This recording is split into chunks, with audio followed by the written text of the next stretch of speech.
Dear God, it's happening again. Yep, the prices are going up again over at Netflix. And as your resident free TV expert, I have been summoned by my circle of friends to figure out what we can do about this situation. Fear not, I have some thoughts and some strategies. If you're new here, welcome to the channel. This is at How to Watch Free TV, home of the Free TV podcast, where we cover all sorts of different streaming services. And today we're talking about rising prices. You probably have a couple of subscriptions that you're monitoring, taken care of, tending, if you will. Unfortunately, for a lot of us, it's like they multiply, feels like rabbits. It's not great. To accurately assess the situation, let's take it all the way back to 2019, back when I worked at multiple different news outlets. While I worked for these culture websites, I've subscribed to, let's see here, Disney Plus, HBO Max, Prime Video, Peacock, Netflix, Crunchyroll, Hulu, and let me think. Oh yeah, that's right. Spectrum too. Back in those days, we had to cover SNL weekly, and my wife loves the reality shows over on TLC, so you got to give Spectrum their cut. 90 Day Fiancé was on Discovery Plus, and I felt like that was a bridge too far. Like a lot of you, I was doing a lot of damage to my budget, and it was in service of trying to be better at my job. It's a deadly combination, one I would not recommend. It was the cycle of watch all this stuff and figure out how you're gonna subsist and, shift things around so that you could handle all of that. And to be honest, I had like 2 of those before I ever got started. Right at the end of 2019, things would shift though. Disney unveiled their streaming masterstroke, Disney Plus, and suddenly everything changed. It's not hyperbole to say the launch of that one streaming service kickstarted the streaming price predicament we find ourselves in now. The arms race had started in earnest, and there was no backing out for all of these different companies. As the early part of the old Pando raged on, people got used to watching different shows and movies at home. I mean, people already use Hulu and Netflix, but now there was a breadth of options and a ton of time for you to sit there and contemplate your mortality and watch different flavors of housewives fight each other. It's fashionable online and social media spaces like Twitter or Blue Sky or even Threads to write streaming TV off completely. A lot of the arguments are interesting and even have weight in certain ways, but I find it's too reductive to put it all on streaming TV. A lot of the different tributaries led us down this particular road where it looks like the dam might burst at any second. To be quite honest, you look at the numbers and the conversations that we have, and people still love watching TV at home. It's nice and convenient. You have a giant screen. The average size of a television now compared to when I was growing up is night and day. So that viewing experience at home is vastly underrated. Our supposition that people actually like watching things at home dovetail nicely with other consumer developments like the rise of online shopping and grocery delivery and a host of other things. All those subscription numbers are not lying, but they don't tell the entire story. If you guys want, I'll dig into some of that stuff later if there's an appetite for it. But back on task. All these people who are subscribed to Disney Plus and Hulu are not just watching Bluey all day. They're watching all kinds of different programming. TVs, movies, documentaries, variety shows, other funny stuff. Weird reruns of ridiculousness that run all day and all night over on MTV. There's a ton of options out there. I'm sure we all have our favorites. In fact, a weird development of all of this is that there are certain niches that have found themselves confined to streaming now. A big topic this last week has been the success of a little romantic comedy called You and Me at Tuscany, starring, of course, Reggae John Page from Bridgerton and Halle Bailey of, pop stardom fame. Romantic comedies don't tend to get giant theatrical releases anymore. The last couple years have been better, but it's still slow going for the genre.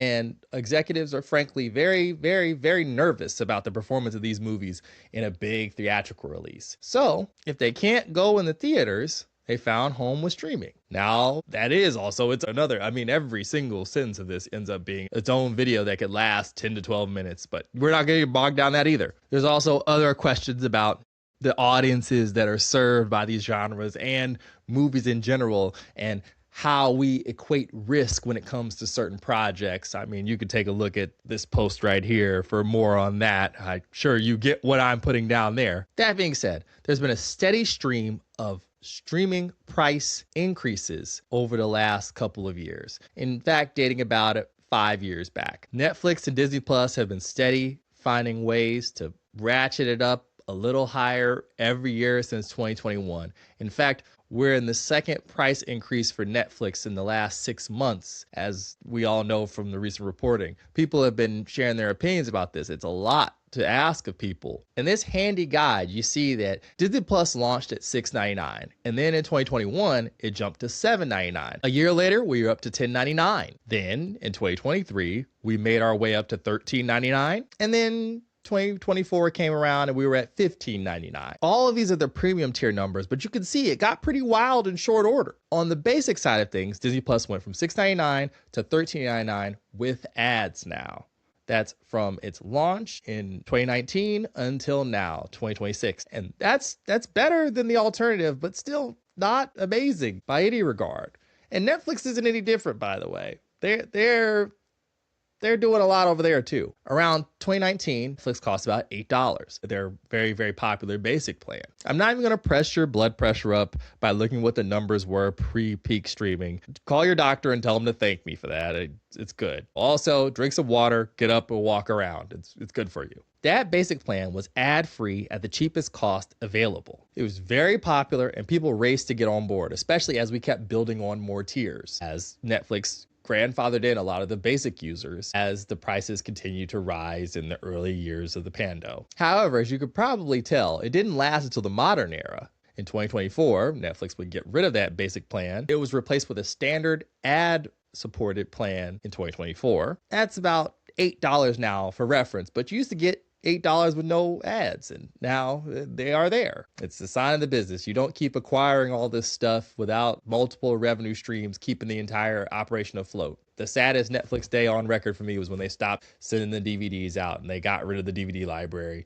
An Alexandria level event for a person like me that cares about preservation and cataloging media history in that way. The ad-free premium experience on Netflix will now run you $26.99 at the time of writing. That is a substantive chunk of change, friends, and people are lashing out on social media. And none of us are surprised. It's become a meme at this point. People are cutting costs for global reasons right now, all across the board. And having a streaming service be a third of what old traditional cable used to be is a hard pill to swallow for a lot of people. A lot of folks have gone down to the ad-supported tier of Netflix to help manage this entire thing. In fact, a lot of different bundling options. If you have 4 or 5 of these different services, your bill is probably bigger than my grandparents' cable bill was back in the day, or even my mother's cable bill when I was still in school. In effect, as the entire culture tries to speed run the 2000s, we're going through the entire cable expansion era from basic cable to premium cable channels being added in record time. It took us a second, but we're finally back around. There's an I Know What You Did Last Summer remake and everything. In the 2000s, people started getting really into concerts and live sports as other options became too expensive and out of reach. But you can't even do that anymore because the ticket prices for your favorite artists and different sporting teams have also exploded in cost. So what are folks to do? Well, the first step to solving a problem is diagnosing what's really wrong. And then once you've diagnosed what's wrong, you can look for steps to solve that problem. Taking the lay of land and really mapping out that landscape is essential because you don't know what's available to you until you go out and find it. But that's also harder in this media environment as well. There's tons of options, different shows and movies premiering every week on a bevy of different services, and it can be hard to keep up. If I had a nickel for every time my mother texted and or called me during an NBA game night or NFL Sunday and asked which channel these games are on, I would be a very, very, very rich person. We don't even need to get into TV and movies. I fielded my first "Where's the Oscars at?" call, and that's going to get even stranger as the broadcast moves to YouTube in the coming years. This might be unpopular, but you can choose to stay the course. A lot of our favorite shows are not leaving Netflix or Disney Plus or Hulu, and I don't know about you, but I intend on watching Bridgerton Season 5 and some of the MCU shows. I mean, I'm enjoying Daredevil right now. It's a gas. Apple TV is making some of the best TV out there, and people don't even know about these shows some of the time. They've won Emmys. And I know Ariel isn't ready to part with her favorite reality TV shows and regular cable dramas as well. There are some other free alternatives, though. Like, you're here because you watch free television or want to, so you know Tubi has a bevy of great TV shows, movies, new shows being greenlit all the time that replicate that old broadcast cable format in a lot of fun ways. Also, a really growing catalog of older shows and movies, stuff that you might not have seen in a while, but you really liked when it came out the first time, so why not give it a run? Let's face it, Tubi has one really great joke, and it always hits when this sort of news about a price increase comes out. I swear if they ever raise the price, we're just gonna riot. That's a lot of series, movies, and documentaries all for free. Pluto TV does that as well on the Paramount side of things. All these old Nickelodeon standards, MTV reality shows of yesteryear, VH1 classics, sitcom stuff is really good on Pluto TV. I spend more time in my 20s watching Bar Rescue than I'd care to admit. The Roku channel will give you an original every once in a while. I mean,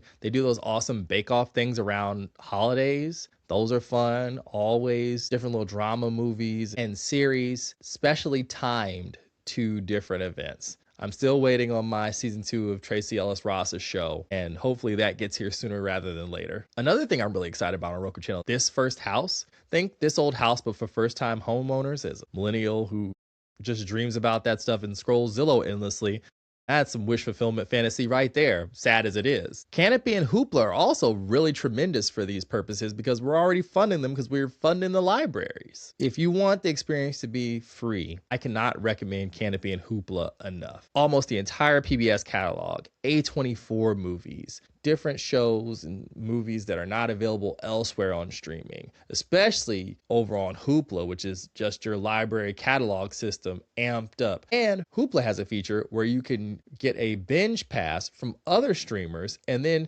use it to watch their content. Nieces and nephews want to watch Pokemon, but you don't have access to wherever it is streaming elsewhere? Go get that binge pass and let them loose on Johto or Kanto. It's a great time. And even some of the more recent seasons. All you physical media acolytes out there know that the library is money because there's a untold collection of books, shows, movies, TV, seasons on DVD, and music for you to rent from those spaces as well. The library is an underutilized resource when you're trying to entertain yourself on a budget. We're truly blessed to have those in the community because they make all the difference. So really, we just got to get out there and be creative, you know? Fandom movies and series survive off of viewer retention because you love a Star Wars or a Marvel or a Game of Thrones or Avatar: Last Airbender or One Piece. Even if people cancel their subscription when the newest season of their favorite is over, they're probably going to be back to continue the adventure later on. In the meantime, though, we can be smart and we can look out for each other. Point out where there's a deal to be had, something of interest you think people might enjoy,